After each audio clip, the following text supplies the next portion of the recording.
এক সাহাবী বললেন, ইয়া রাসূলুল্লাহ, পাহাড়ের পাশে ছায়া আছে, চলেন ওইখানে বসি।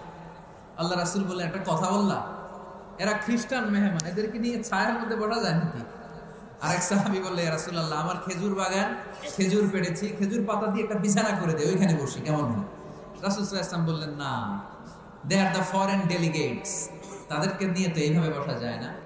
বলতে না বলতে 60 জন খ্রিস্টান পাদ্রী এসে হাজির। কি করবেন বিশ্বনবী? উপায় অন্তর না দেখে 60 জন খ্রিস্টানের জন্য বিশ্বনবী নিজ হাতে মসজিদে নববীর তালা খুলে দিয়ে মসজিদে ঢোকার ব্যবস্থা করে দিয়েছেন। বিশ্বনবী খ্রিস্টান খোঁজে নাই, ইহুদি খোঁজে নাই, ওটা নাস্তিকের বাচ্চা কিনা ওইটা খোঁজে নাই। বিশ্বনবী দুই চোখ দিয়ে দেখেছে এরা মানুষ। চিল্লায় বলো ঠিক কিনা? এরা মানুষ।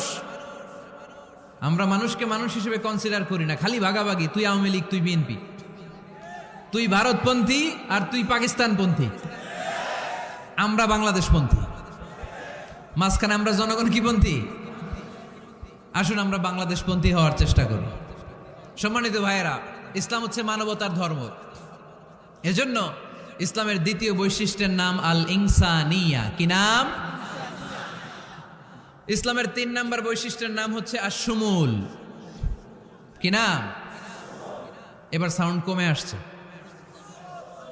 ঘুমে ধরছে, মশা কামড়ায়, বলেন আশ-শুমুল।